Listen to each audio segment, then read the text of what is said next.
You're listening to WCAT Radio, your home for authentic Catholic programming.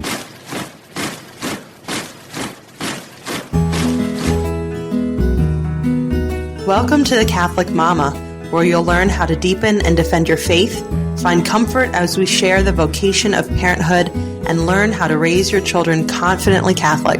I'm your host, Christine Mooney-Flynn. Let's get started. Hello and welcome back to the Catholic Mama podcast. I'm your host, Christine Mooney-Flynn, and thanks for joining me along with... Hello, it's always a joy to be on the Catholic Mama. The guest that people love to hate. Apparently some people do.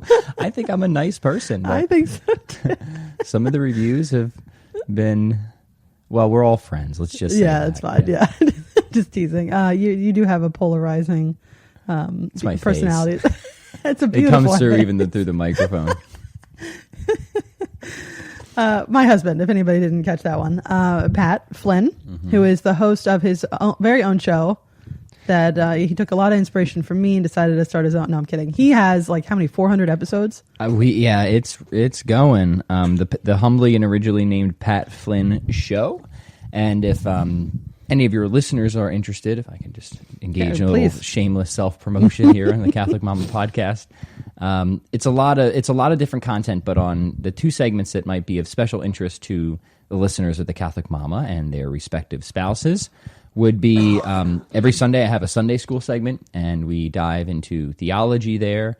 And every Friday I have a segment called Philosophy Friday, and we dive into philosophy there. So two segments that are very Catholic-centric, always coming from a Catholic perspective on both the philosophical and theological. And then throughout the week, I have all kinds of stuff, a lot on fitness, creativity, business. So, just a lot going on over there. Yeah, and I've gotten quite a number of notes over the past few months of people who may have started listening to mine and then wound up listening to yours and just loved you being on the show. And so they checked out your podcast and have fallen in love with it as well. So if you haven't already, I would suggest listening to Pat's. Well, the Pat Flynn Show. Thank you very much. It's easy to remember. Mm-hmm. That's right. So I asked on Instagram the other day, I took a little poll and asked if there was anything that, any topics that anybody would like to listen to, any ideas. And one came up that I thought would be a good one because we haven't covered it before. Which is, we've talked about how to increase in your own holiness when you have a spouse who is not interested in the faith. And we've talked about how to try to convert your spouse to Catholicism. But the one thing we haven't really talked much about is how to grow in holiness as a couple. Mm-hmm. So that's what we're going to cover today. Yeah, the old process of sanctification. Right. And that is... I think a lot of times, and this was something too, even as we were both becoming Catholic, that I really wanted to spend a lot of time getting right, because I would hear very often among people that I really looked up to, theologians and saints and even priests, of saying, we're all called to a life of great holiness, every single one of us. And I thought that always sounds nice, but what exactly does that mean? Right? What does it mean to grow in holiness? And I think to kind of unpack that before we talk about maybe how couples can help each other along in that holiness journey, that maybe we just spend a few minutes on the theology side of justification and sanctification, because to me, I think it really comes down to living that life. Living the life of faith is just living the life of justification and sanctification. When I was going through the RCIA process, the sister who's in charge of it asked the members of the group, what do we think holiness is? And everybody, because we were pretty new into our faith journey, had a very complicated and lofty definition of what holiness is. And it turns out it is a living your faith and trying to get to heaven. Because I love what you said, heaven can start on earth, hell can start on earth for a lot of people. So can purgatory. And that's good. That getting a head start on purgation is a good thing. Maybe it'll cut down on how long we have to spend in that post-mortem bath.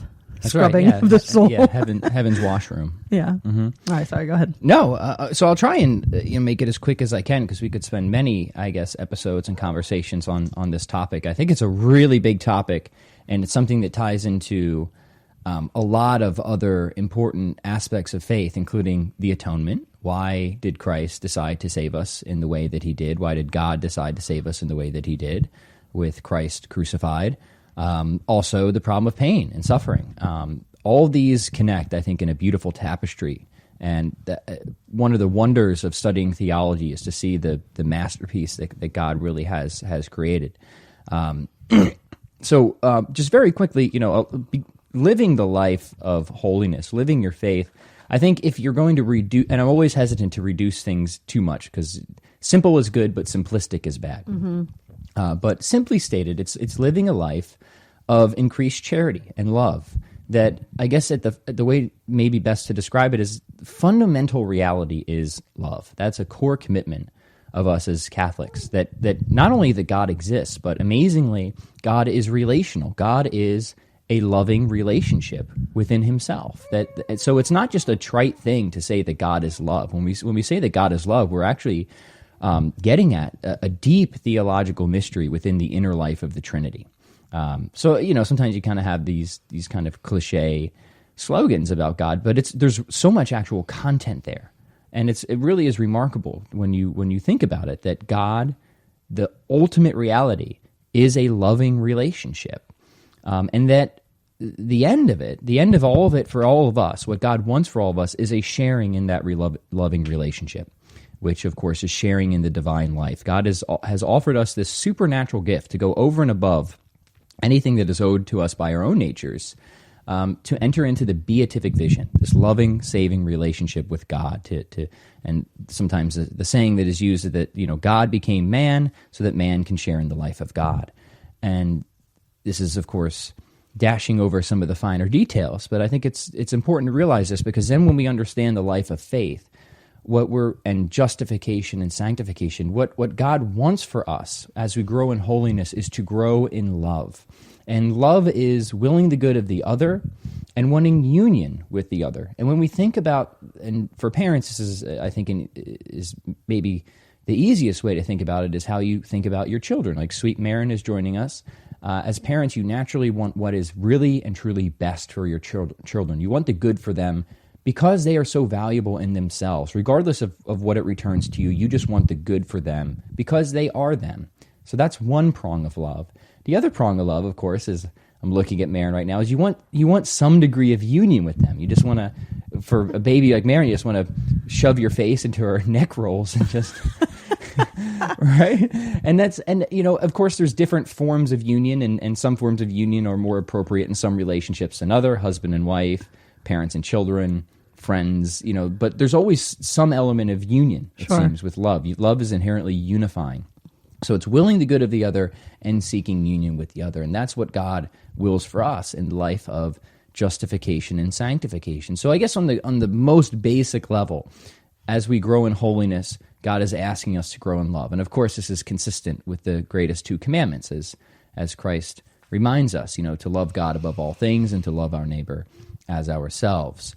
So in a fair way, I say we could say, yeah, it always boils down to that. But then when you kind of apply that to everyday life, that's when things get more nuanced. Mm-hmm. Like what does that really look like? Because the idea is, in order for us to really enjoy heaven, in order for heaven to feel like heaven to us, we need a certain inner state of integration, a certain character, a certain quality of our soul that makes love bioavailable. So in the age of nutrition, we hear about the bioavailability of nutrients.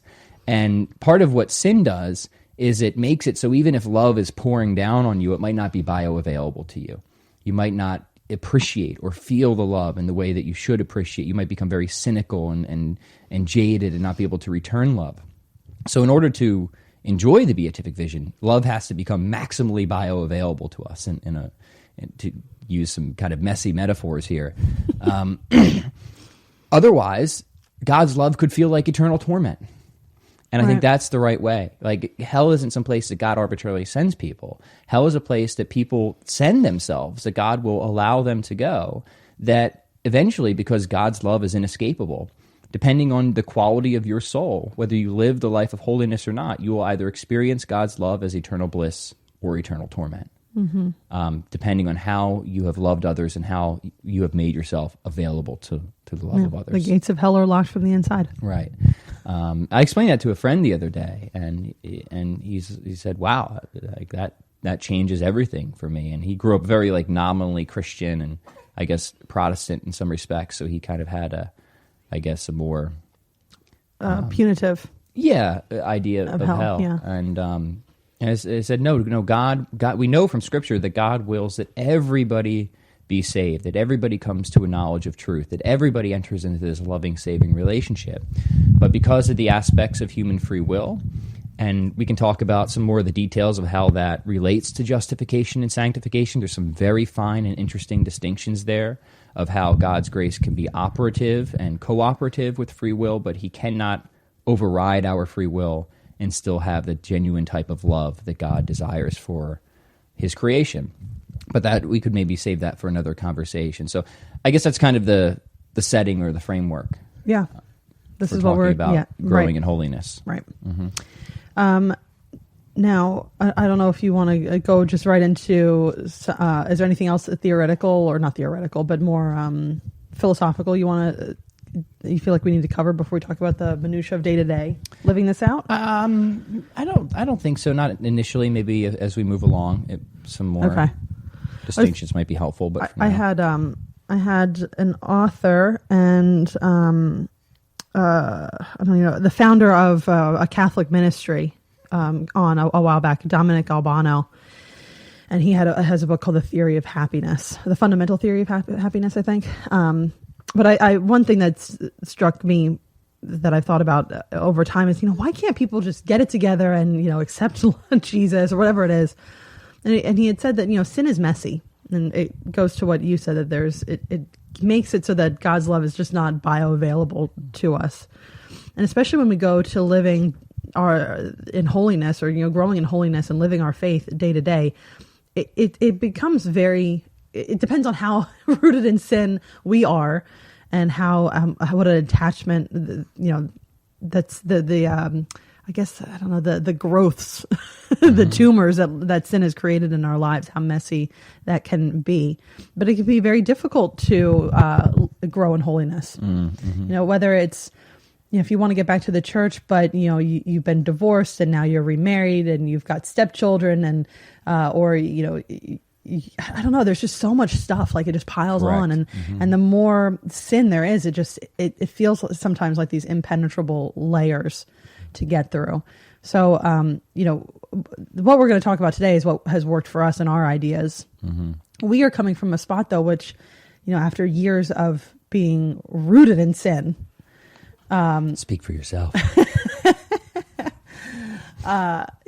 We both came to this together. So it's made things simpler. I'm not going to say it's easy, Correct. but it's made things simpler because we can truly hold hands through, and walk through this together. Mm-hmm. So I'm hoping as you hear this, that this is the case for you and your spouse. But if not, you can go back and listen to the episode where we talk about how to convert your spouse and growing in holiness on your own, even in a married relationship. Yeah. So now I think maybe we should just spend a few more minutes on justification and sanctification. So when does justification start, right? Well, from how I would argue is justification starts at that moment when God's operative grace can begin to raise you to the good. And what that means is you have at least on a sort of higher order will to will what is really and truly good, which we would argue is ultimately God, but also for yourself, because the highest good for yourself is union with God. And so how does that start? Well, it starts mostly because of God, but there is an element on us that has to occur, and meaning we have to give enough room that God's grace can break in. So we at least our will has to at least stop willing against the good. It has to stop willing against God. It has to come to at least a neutral position where God can then begin to move us along in the life of holiness without compromising what we are essentially as creatures with intellect and freedom of the will.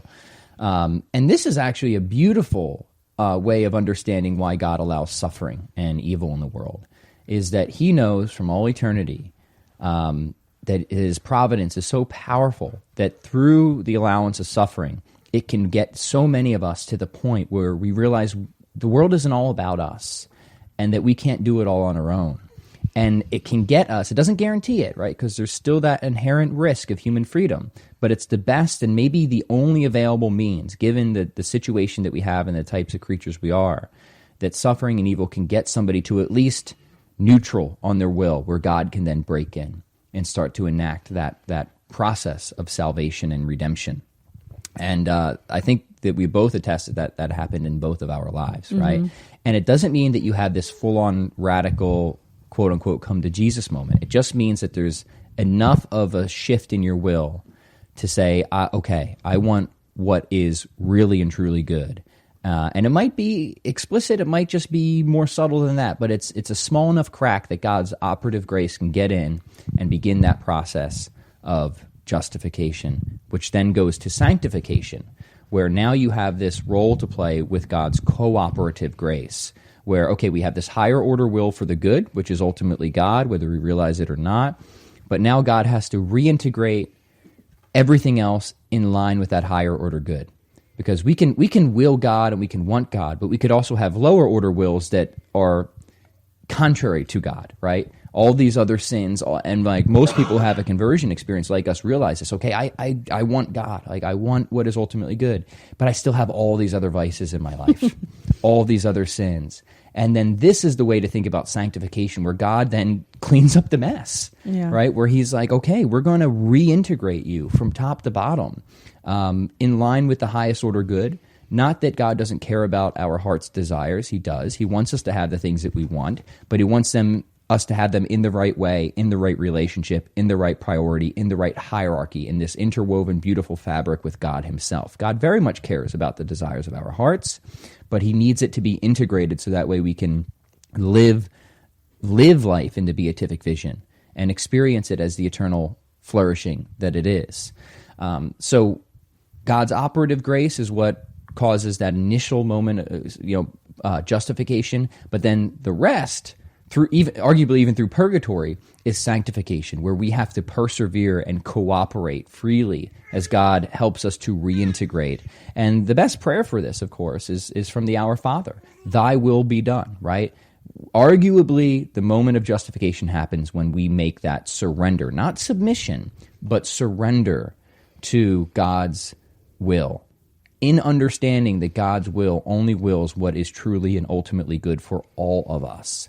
So on a deeply rational level, sin is itself deeply irrational because we're willing against God's will to some degree.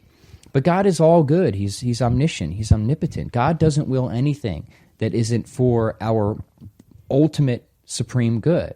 So it's really out of some degree of ignorance and a deformity of our will, and it's deeply irrational to continue to will against anything that God wants for you in your life. But now I forget the whole reason I even brought this up.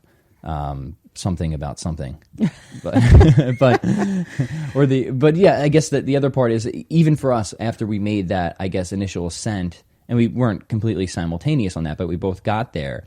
It's not like that's the end of it. There's this life of reintegration and reordering that we call growing in holiness, where God helps us to clean up all those other vices, all those other mess that because now we both want love but don't want love in a kind of weird way. There's a psychic disintegration. It's like any time that you start some new endeavor, like say you are going to train for a marathon. And you're so excited at first, and you can't wait to get out on those runs. And wow, and you're logging your miles. I'm feeling really good. This is a new me, And then you get in a few months in, and you're like, I really don't want to do this, but I kind of have this goal, and I got to keep going. So it's like any time that we set a goal for ourselves, right? And this is the biggest goal ever, is to get to heaven. And here's an analogy that Eleanor Stump uses. She's got a wonderful book on all this. She's a brilliant Catholic philosopher and theologian. She would say, imagine that somebody decides they want to become vegetarian because they think it's just an ethically good choice. Now, I don't, she's just using this as an analogy. Don't take that this is actually the right ethically good choice. But just imagine that somebody says, I need to become a vegetarian because this is the good, right? Mm-hmm. So they have this higher order good, but then they also have this lower order good where I still really want to eat meat. I still really want hamburgers. So we could see that this happens to all of us all the time, where we can have a higher order willing of the good, but then lower order willings of everything that is in some ways in tension with or even contrast to that higher order. Yeah. And that's kind of the way to think about justification is, okay, we get clarity, or we start understanding that we want the higher order good, but then sanctification is clearing up all the mess below that of all the vices and things where we might will against on some level that higher order of our will. And there really isn't a compromise there when it comes to rooting out that sin and getting yourself in line on those lower order desires. There isn't a compromise. You really do have to root it all out. It has to be, I can't think of it. I was trying to find it a second ago, and I can't. But it's a quote from C.S. Lewis that I love, and I wish I could remember it, but I can't exactly. But it's basically, Christ saying, I'm not going to just, don't give me parts of you, and I'll fashion something, out of that. We're going to destroy all of you, right. And there's going to be somebody new in your place. And that is true. Like when you really have a conversion experience, or when you decide that you want to attain the beatific vision, you can't just piecemeal put it together. For it to be like a true growing in holiness type of life that you're living, it really has to be all in, wholesale, old you out. This is somebody new. Yeah, and I would make just one qualification. I remember that quote. I forget exactly how it goes. Is that it's still you, right? It's not a new. It's not a different person. It's still you. But this is the whole idea within Christianity of dying to yourself and surrendering. Like there is something that you really do have to give up, and then so Christ can live within you. But it's still what comes out on the other side is still you, but it's a perfected you. It's the you that was that God has always wanted all along. That is everything that God wants and everything that you want, but you weren't able to see previously. Yeah. And briefly, because when I was a spiritual but not religious type of person, I would have taken this to mean that it's the physical part of you that's evil, and we're trying to attain some kind of like behind the veil spiritual perfection type thing. But that's not the case. No, we're not dualists. So why don't we talk about that just for a brief second? Sure. And then we'll talk about how to remind each other as couples of all the sins we have. Look, everything that God creates fundamentally is good. So it's important on a philosophical and theological level to understand that, God doesn't create anything that is bad. And people might say, well, that's weird because there seems like to be a lot of bad stuff in the world. But the general way that philosophers and theologians and Catholics have dealt with this is to understand that evil and bad is a privation. It's a do-good gone missing. It's something that should have been there, but for some reason it isn't. It's a hole in the ontological inventory, if you want to be technical about it. But an easier way to think about it is evil is like the hole in the sock, right? It's something like there should have been something there in the sock, but it isn't there. And the fact that it isn't there, that's bad. We say that's a bad sock. And it has real effects, right? Your feet will get colder, so it has real negative effects. But it's not another example would be blindness. Like blindness isn't a thing. It's something that's missing that would be due to the nature of eyesight. And this was actually largely what led to St. Augustine converting, because he used to have the Manichaean view, exactly what you described, that there's kind of two equal and opposite forces out in nature. There's a good force, there's a bad force, very Star Wars-y. Yep. And it is. Star Wars is nothing new. It just borrows these old philosophies. And Augustine realized that actually doesn't work at the end, that's incoherent. And then as he thought more deeply, he said, no, this privation account is right. And we can realize just pretty easily that good must be fundamental, because it must be prior to anything bad. Because for anything bad or evil to happen, you first need something good to be attacked. Yeah, right? So yeah, it doesn't even make sense that they could be on the same level. So good must be more fundamental in some way than any evil. And you can work out all the technical details if you want, but that's just a general way to think about it. But once you have that, you could understand, okay, everything that God created is in some sense fundamentally good insofar as it just exists, right? But it could become in other ways disordered. There could be things missing from it or perfections lacking, for example. And part of what the resurrection teaches us is that we don't come back as just these kind of ethereal hovering spirits. We come back in a glorified body, in a physical body, which seems like it might be no longer constrained by the conditions of our space-time reality, since Jesus was able to kind of like people think that he like walked through walls, but that's not really right if you read the account. He just appeared even though the doors were shut. Yeah. So it's still a very physical thing. So we believe not that we're going to escape the material world or the physical world, but it's going to be redeemed and elevated and perfected in a way that these perfections are somehow lacking or have been corrupted in various ways. And it makes sense that a lot of our sins are rooted in the physical simply because in our fallen nature, we've cut ourselves off in a lot of ways spiritually from God's love. And so, of course, in the physical nature, in the physical world, this is where we live. A lot of our sins are going to be physical in nature. Yeah, but that doesn't mean that the physical is bad. No, by any means. It's good. And you're right. Part of the reason that sin is a reality for us is because we just have complex natures. We're rational animals, and that's a good thing. I mean, that's a very, in fact, noble thing. And the physicality that God has given us is, the Catholic Church doesn't condemn any of it outright. In fact, it elevates it. Food, great. Sexuality, great. But in their right proportion, in their right alignment to the highest goods, or the higher goods, which of course the highest being love of God, love of neighbor. And so it's not about condemning or saying that any of these physical material things are bad. It's just about a reintegration and a reordering of all these goods. God wants us to have these goods. He wants us to enjoy these goods, but not one good at the expense of all the other goods. And when we think about when people sin and when they do evil, and Lewis points us out, and this is a classic line of thought, is nobody does evil just because it's evil. It's really incoherent. You can't even think about that. Like, even the most wicked people in the world, like Stalin or Hitler, they still, like, what they thought they were doing, like, say they wanted a more harmonious society or something like that, like, in and of itself, in its very limited way, is not objectionable. What's objectionable is they forgot to take in literally all the other relevant moral facts, like human dignity and all these other things, right? So even in their twisted, sick minds, they were still willing something that they thought was good. They were just super confused. They were just super confused and sinful, right? So and we think about this in our own lives. When we pursue something, it's because we perceive it either rightly or wrongly as being good. And then the answer is it good? And if it really is good, then is it good in relation and in the right ordering to everything else? Yeah, right. Because we want to be happy.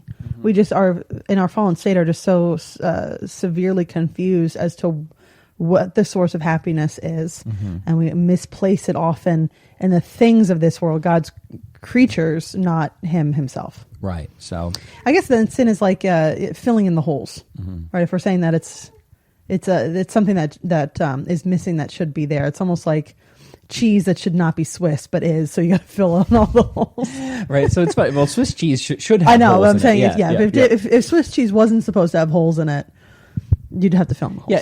Yeah. Think a do good gone missing. Something that is due to the nature of something that for whatever reason isn't there. So and that's going to look differently. It might not just be something material missing all the time, right? It might be a lack of harmony, or it might be a lack of order, or it might be a lack of understanding.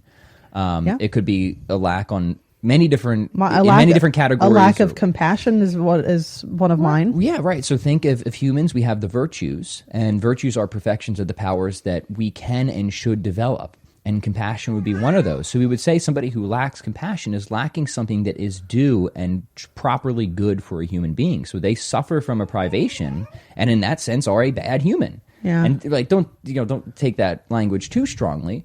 But in the same sense that you would say a bad sock is one that has a bunch of holes in it, humans that are lacking in the virtues are just holy humans, but in the opposite of the holy that we're using. Right? There's holes there that should be filled to perfect you as the kind of creature that you are. Now, it's more difficult with humans because we're far more complex than a sock or most anything else that we can think of. So we have to think a lot more deeply about what is human nature and what perfects it. But the classical tradition, and something that is affirmed in Catholicism, is it has a lot to do with virtue. It has a lot to do with these certain powers that we have: prudence, wisdom, justice, fortitude, temperance, courage, and filling those up. And on the most basic level, again, it comes back to being the life of love, right? Love is the source and principle of everything. That is the thing that we're really attaining towards. So, okay, as a couple, how do we do this? Yeah, so the easiest way is to constantly put out and highlight your spouse's sins. Tell them they need to go to confession. Yeah, always have a line handy. Okay, you're going to need to take that to confession. I found that's very effective. What else? It's funny because in our argument, a chalkboard of Christine's sins. Yeah, I have. You have a little notebook. You fill it in. In our pettiness, we have said that to one another. you need to take that. and then of course that means both of us need to take the absolutely. So first off, realizing that you're just not going to be perfect is always absolutely helpful. not. And then also, judging your spouse by the same standards that you would want them to judge you by. In a lot of things, either having compassion towards them and their weaknesses. And also holding yourself to a very high standard of your behavior. You can't get. I feel like in our modern society, it is unthinkable to criticize a woman. But criticism we do need at times because we are as fallen as our male counterparts. And you've criticized me on a number of times in the right way, and I've realized, actually, that's correct. I do need to step it up there. So I guess my first tip would say is, okay, if you're both on the path together, then you become, we use this term in fitness a lot, accountability buddies for each other. And I have to say, this has really been so helpful for me of saying, okay, we're going to commit to Mass this many days. And we can talk about what the appropriate commitment would be. Of course, I think it's going to depend on your family and situation. But say, hey, we're doing Mass this many days a week. We're doing confession this frequently, this often. And just having that dual commitment to just living the life of the church specifically and availing yourself of the sacraments and the church community. Because there's going to come times, let's just admit it, we've all been there, when it's time to go make your confession and you've made that commitment, you don't feel like it. But having you on the other side saying, time to go. Yeah. Right? Sometimes that's what gets me there. And I would hope to like to think it's been the opposite too, but I know for a lot of those, it's not because I don't want to. It's just I'm tired or whatever. Like I could rationalize it away. Yeah. So having that dual commitment to living the life of the church, and being, I think, pretty aggressive about it. Because again, you should be aggressive about holiness. You should. Like, this is something you want to go all in on. I would say would be my first thing. Again, frequent Mass commitment, frequent confession commitment. I would say is kind of a baseline. Husband and wife, let's be accountability buddies for that. And also making sure that we are helping the other person do, especially confession. And if you have children, stepping up and saying, hey, you go first, whatever, I'll watch the kids, or we can swap, whatever it is, just making sure that either your children are coming in with you, which is also a great thing for them to see if they're younger, or if they're older, than going into confession themselves and going as a whole family. But yeah, just make sure that you're supporting each other that way too. When there's children involved, that you're watching one person's watching the kids, so the other person can go do their thing and grow in holiness, and then swap. Yeah. So the other thing I would say, of course, is and this is what I've said on the podcast before, and maybe I might tweak it a little bit in the sense that chances are in your relationship with your spouse, you'll have certain gifts and inclinations or proclivities the other spouse may not have, but it could be wonderfully compatible in some ways.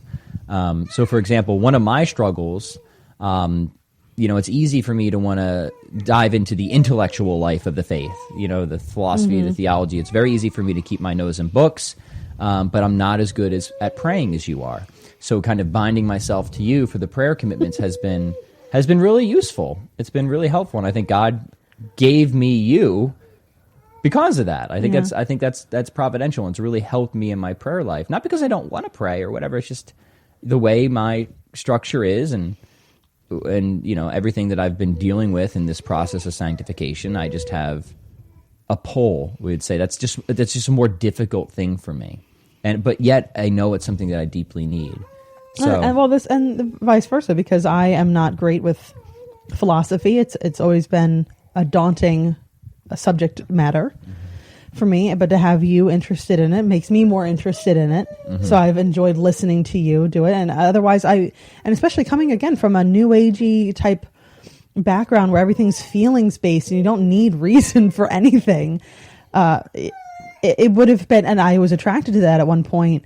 It's easier for me just to, if I have a good feeling, that's enough, and not having like a really sound basis in the faith, which could have eventually lead me away from it. Yeah. If I don't have a strong enough understanding of the whys of our faith, then I have you to help me with that. Yeah. And to stretch a little bit in that and get out of my comfort zone when it comes to learning about our faith in a different way. I think Maren wants to add something. Let's see what Maren has to say about this. She's been itching to get in this conversation the entire time. Hi, sweet pea. What do you have for us? Well, let me say this. I don't want to dominate this conversation, but I am. So then I'll be quiet here for a minute. Is that the other thing that I think is great is if you're both on the same page, right? You're both, you're committed in your relationship and to your faith. And this is something I think you've done so wonderfully. It's just make your life, your house, your family life, everything you do obnoxiously Catholic.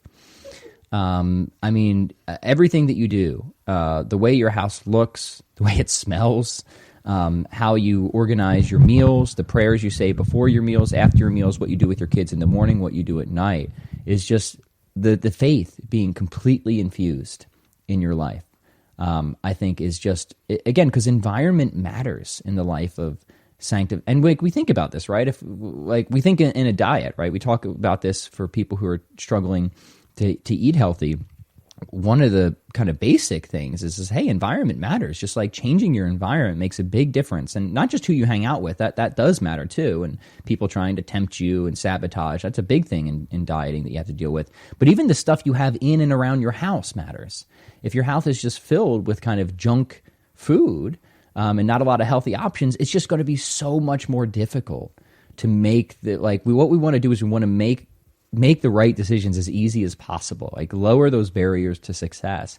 And I think having the Catholic faith infused throughout your house and family life, which you've done through the religious, the art, the way our house looks and smells, the way we spend family time together. I mean, prayers are infused throughout our day, which for me has really helped with my prayer life because I'm just getting it automatically in a lot of ways. Yeah, there's a book called A Mother's Rule, and it's from Sophia Press. I cannot think of the author right now. But it's basically saying that a woman in the home, a mother, should have a similarly structured schedule as, say, a nun in an abbey, right? The rule part means like the schedule, mother's rule, mother's schedule. And to help figure out how to structure your days, and the author gives some great examples on how to do block scheduling, which I know some people love and other people really don't. So that's not the point here. The point is to understand what you should be putting in your schedule and to weed out the stuff that is unnecessary. You have to look at it from, I think the 4 P's is what she says. And I can't. I don't know what the first one is. Why it's a P now that I'm thinking about it. But the first one is, as a child of God, and there must be a P in there for some reason. I can't remember it. Then as a partner, so with your spouse, a parent, and then a provider. So if the most important relationship is with God, then you need to put that first in your schedule for the day. So, if you had a whole schedule hour by hour or half hour increments, whatever, of your whole day, you put your rosary, Divine Mercy Chaplet, daily mass, mealtime prayers, whatever, nighttime prayers, an examination of conscience before bed. You fit all those things in first. And that's your first layer, and that's the most important. And then the next is, you as a partner. So how are you supporting and spending time with your spouse throughout the day? Then as a parent, how are you providing for your children the basic things that need to be done there? And then maybe the more fun things, feeding everybody, playing with them. Those are very important things. And then as a provider, where does work fit in? And it's not ordered in that way in most of our lives. Providing usually pops way high up, and also our individual desires of what we feel like doing. Recreation, it's like work and recreation are the most important things to us, and that's not the case. So as a couple, you can do it on your own, and also have your spouse do it. And it'd be interesting to compare the two of how you would want to put your day together. But always making sure that the first thing that you are popping into your daily schedule is that time with God and then time with your spouse. And I think those two things alone will really, and then of course parenting if you are parents, and then work comes in. I mean, you have to take care of bills. You can't be, it's irresponsible and not virtuous to not pay your bills, but it's also not virtuous to spend so much time at work when you really could cut it short and maybe, not make as much, a couple dollars less, but to be with your family. Well, that's right. And that is the virtue of diligence, right? So a virtue is always a golden mean between two extremes. And diligence falls between being a workaholic, which is neglecting everything else by just trying to strive for career success or something like that. And of course, just irresponsibility on the other end, or laziness. So diligence is just doing what you need to do in the proportion that you ought to do it, and no more, no less. So I think that exercise is, again, it's called a mother's rule. I do recommend it. It's been very helpful to me, especially as I was transitioning from an office worker to a full-time at-home mom, of not being lazy and looking around like, what do I do with my day? It really has helped. But it at the least, it helps you and possibly your spouse make sure that you are on the same page as to when this stuff happens throughout the day. You can't just leave it to chance, because then you'll rationalize. Yes. Other things will come up. Prayer time is here. We do mass here. Yeah. We pray as a couple here. We pray as a family here. I mean, just have that. It's just structure. Yeah. Structure, and then it's difficult. It could be exciting at first. Ooh, I'm so excited. This new plan that we've got going on. Then it could be a struggle. I don't really feel like doing this. And then you keep at it. It just seamlessly is part of the life, and it feels wrong when it's not there. And pray for God's help for all of this. Pray, God, I want and I need your help to live the life of holiness. So don't feel like you're pulling yourself up by your spiritual bootstraps. Constantly lean into God for help on all this, always. Yeah, and I just during Holy Week, I wanted to really tighten up on the fasting, and I wanted to suffer in a good way, throughout the week. And I asked God for the grace to let me say no to eating the leftovers off my kids' plate at lunch or whatever it was. And it worked. And I was like, wow, I could really feel the difference. It was palpable. Yeah, that difference there. And I'm so glad that I remembered to do those prayers. Yeah. And I think, look, I thoroughly believe that God will let us fail in a lot of these if we forget the bigger point, that this needs to be a cooperative act with God, not something that we just can do all our own. So always pray. Ask God's help on this every single day. God, I can't do this on my own. Help me. Yeah. And then also pray for your spouse. Yeah. Always pray for your spouse. Yeah. My wife is so full of sin. Yeah. Oh, God. I don't want to change the point too quickly, but I was going to say the importance of having the dual commitment to finding Catholic community and Catholic friends. Yes. Go ahead. This has been obviously huge for us. We had and still have many great friends who are not Catholic. Obviously, those were pretty much all of our friends before we converted. But it became very obvious and important for us that if we were to continue growing in the life of holiness, we needed close Catholic friends. Not say we had to get rid of our other friends, and we certainly wanted to add in, but we needed a regular group of close Catholic friends that we could have virtuous friendships with, share our struggles in the faith, ask for guidance, ask for help, and everything that you would want out of a type of friendship with Catholics. And this was work, right? It wasn't necessary. And I know you get messages, I get messages of people saying, "Hey, I wish I had some better, religious friends." But so I want to say I appreciate that. It's not something that was necessarily easy for us, because even though you might have a lot of people at church that you're friendly with, but maybe they're not as, maybe when you hang out with them, they're more interested in talking about football than the faith, right? So it is, I want to say, it is work to find good quality Catholic friends, but it's work worth doing. And when you find, and you don't need all that many, right? Even Aristotle would say, hey, a few good friends, right, makes all the difference. You don't need a million of them, just a few. Well, yeah. And talking about how it is difficult and it is work. So, I've gone to a lot of parish events on various different parishes, and some of them I have been just kind of disappointed with the like talking about football, whatever. Disappointed in the conversations that we've had, how it didn't feel very Catholic, and I would walk away and be like, man, what? I feel like I kind of wasted the time. These aren't people I'm probably going to be friends with. I don't really have a lot in common with them, but I've continued to do various events, and what I've noticed is even if there are 10 people that are at a dinner, or like a mom's dinner or whatever it is, and most of them I might not have a lot in common with. What they want to talk about when they're out at dinner, I would prefer to talk about Catholic things, and they might not. There's usually one. So and out of all of the events that I've gone to and volunteering I've done, I have a handful of good Catholic friends now. But out of all the Catholics that I've spoken to and done events with and volunteered side by side. To be honest, not many of them I've had a lot in common with, and that's okay. One, I'm doing good, and I'm helping the church, which is awesome. I'm helping other people find their friends and a good Catholic group that they're happy with. I'm so glad that that's there for everybody. So even if you go to events and you're not really meeting anybody that you might want to continue pursuing a close relationship with outside of those events, just keep going and keep trying. Yeah, and the other thing I'll say is be patient, because you might hang out with somebody, and this is true. Describes some of my best friends right now. Is right.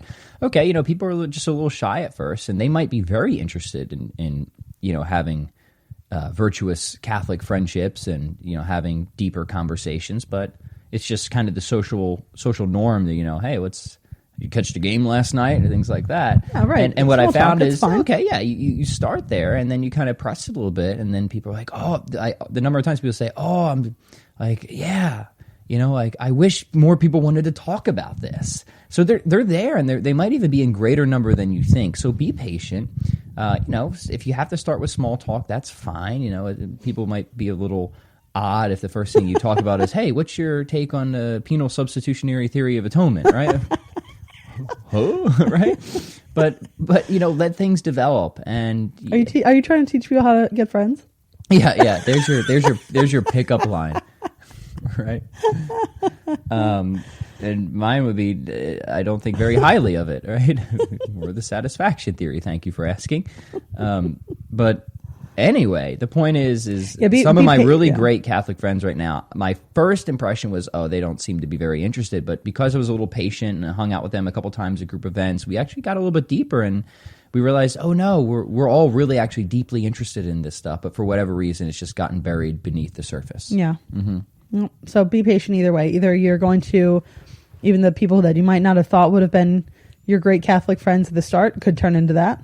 Or you'll find the ones that you are meant to be close friends with over time. So either way, it's worth being a participant, an active participant in a Catholic social life. But how? And so, let's tie it into the spousal thing. How does this relate to you and us? I love you. I love to come with you with all the things I'm doing. But sometimes I just I need another friend, right? Another friend that I can especially somebody who's a male, right? A guy. Yeah. Because I'll just be able to relate to him. And just I can relate to moms more. Yep. And I feel like having it not just be us, as important as we are, actually helps us be better in ways, if that makes sense. Yep. Mm-hmm. Mm-hmm. So that's... I'd also, doing these Catholic-y things together. And, I guess, the more that I've gone, there'd be a difference. I would go out and have drinks with coworkers from my office job, and we would just complain and talk about office life. Mm-hmm. And then I would go to an RCIA meeting for the week, or you and I would go out to dinner and we would talk theology and philosophy. Mm-hmm. And the difference between how I felt after those two was astounding. The office, as much as I loved, going out and having drinks with my friends after work, it was almost like, a Chinese takeout.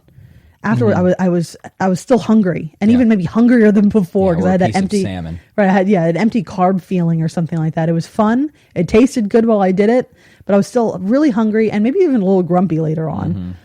But when I went and did things that felt more meaningful, whether it was learning about my faith or getting to connect with you, or going out and doing some kind of Catholic study group or something with other Catholics, it was almost like having a really good steak dinner. And I was full afterwards, and I felt like I had something really good quality, and I was proud of myself for eating it. There's such a difference between cheap Chinese takeout and a good steak dinner. Certainly. And so when you order when you decide what your social engagements are going to be, not that you can't have the cheap Chinese food every once in a while, but make sure that a lot of it is that good steak dinner type of socializing. The last thing I'll say, unless you had a few other things to add, and it just completely dropped out of my head. Look at that. There it is, gone. And it was such a beautiful point. I'm sorry. It was steak dinner, are you hungry? It was going to make this whole conversation so worthwhile. It was pretty good already. Yeah. You're not remembering any of this? Kidding. Yeah, well, what the heck was it? I just had it. Well, fill some airwaves. It'll come back to me. Well, let's reverse. So we talk about steak dinner, Chinese food, having friends outside, your marriage, and it's gone. It's totally gone. It's totally well, we can always gone. amend. Oh, well, you win some, you lose some. And then we've lost this one. Yeah. It's the way it goes, folks. So this... I got it. Yay, there it is. all right. It's back. Thanks, Lord. But I just wanted to extend an invitation. If you're listening to this, and if you are a man and you're listening to this, and you say, "Hey, I would love to have a group of guys like that," or if your husband you think is in this situation, let me just extend a little invitation that I've got a number of men's groups that they're local and they meet local. So if you're in Wisconsin, certainly you're invited to any of them locally. But since the pandemic has hit, we've moved them online. And I've actually been having people who've been joining in all throughout the country on some of these. So we have really great quality conversation between guys. A lot of really great friendships have been formed. So if you're interested, I would just say reach out. We'd be happy to bring you into these groups. If they get too big, we'll just have to break them off into smaller groups. But we've got studies on the Bible. We're working through the book of Job with a group right now. I'm running a study on St. Thomas Aquinas with another group of guys. So I guess just message Christine on Instagram if either you are they are men's groups. So if you're a man and you're interested, or if you know your husband might be interested, just contact you and we could arrange that. Or brother, or any other male. Yeah, any dude. Yep. Mm-hmm. So you can message me at the Catholic Mama on Instagram, or go to my website. There's a contact form there, or email me at Christine@thecatholicmama.com. CHRISTINE @thecatholicmama.com. Because I just want to say how nourishing having a good group of men who are committed to their faith and the conversations that come out of that. And since it's virtual, you could tune in from anywhere, at least for the time being, until this pandemic lifts. Yep, It might be helpful to some people. And we have both, as far as supporting one another, I fully support these phone calls, and I'm so happy that that you get to do this a couple times a week. Mm-hmm. Whatever, I take care of the kids. I get the kids to bed anyway, so I'll just do it when you're doing that phone call, or it's a lot. Some of them are first thing in the morning. Okay, then I'll just I'll see you at 6:30 instead of 6, whatever it is. Mm-hmm. and that's part of it too, is as spouses helping each other, however we need to facilitate the spiritual growth. Yep. And look at that, right? So when it's kind of, it just goes to show the nature of it, of how, like, when you sacrifice for me, that sacrifice is spiritual growth, right? Because you're loving me, and I'm accepting that. And hopefully, because of that, I'm also growing spiritually from what I get to have with men. So you can see the dual benefit. Yep. And then you do the same thing for me, even if it's, I typically go to quite a few play groups with the kids. Each at least once a week we go to play group, and then we have play dates, which we haven't been able to have. So Pat, I'll say something like, I need some alone time. I need to pray the rosary. I need to go for a little walk and pray the rosary, whatever it is. And you've accommodated that as well. So we support each other. So that's really important for spouses to do that.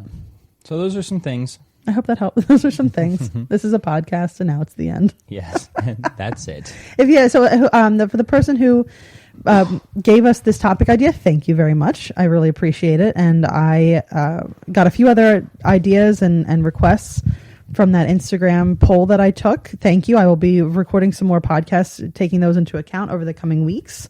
If you have any ideas, there is a link in the show notes to a Google form where you can just type in, if you want to give your name, you can. Otherwise, just write a question, a topic idea, a guest idea, whatever it is. Or again, you can message or email me at any of the spots that I already had said a few moments ago. All right. Well, it's Divine Mercy Sunday. It's the end of the Easter octave. There we go. I hope you had a very blessed Easter octave. And I hope you have a wonderful Divine Mercy Sunday and a glorious Easter season, because it's still Easter. And I will be putting up a podcast shortly in the next couple of days on how to continue to celebrate Easter until Pentecost, because we still have quite a few weeks. Yes, and of also this celebratory time. Just in case you forget, please do support the Catholic Mama podcast. Please, if you get benefit from these conversations, please share it with anybody you think might also enjoy it, and please consider leaving a positive review. Those positive reviews really help to bring new people. As a podcaster myself, I understand how important they are. So just taking 2 to 3 minutes to leave a nice review on iTunes, Stitcher, wherever you listen, really does make a difference. So, thank you. All right, everyone, until next time. Don't forget to head over to thecatholicmama.com to get your free copy of How to Talk to Your Kids About God. This handy little ebook will teach you how to broach the topic of God with your children, or how to respond to your kids when they want to talk about God, as well as give you answers to 7 of the trickiest questions about the faith that Christian parents face. You'll love the easy-to-understand grown-up answers, the pared-down but not talked-down answers you can share with your kids, plus recommended resources if you'd like to deepen your understanding of the topic. Get yours free at thecatholicmama.com. Hello, God's beloved. I'm Annabelle Mosley, author, professor of theology, and host of Then Sings My Soul and Destination Sainthood on WCAT Radio. I invite you to listen in and find inspiration along this sacred journey we're traveling together to make our lives a masterpiece and, with God's grace, become saints. Join me, Annabelle Mosley, for Then Sings My Soul and Destination Sainthood on WCAT Radio. God bless you. Remember, you're never alone. God is always with you.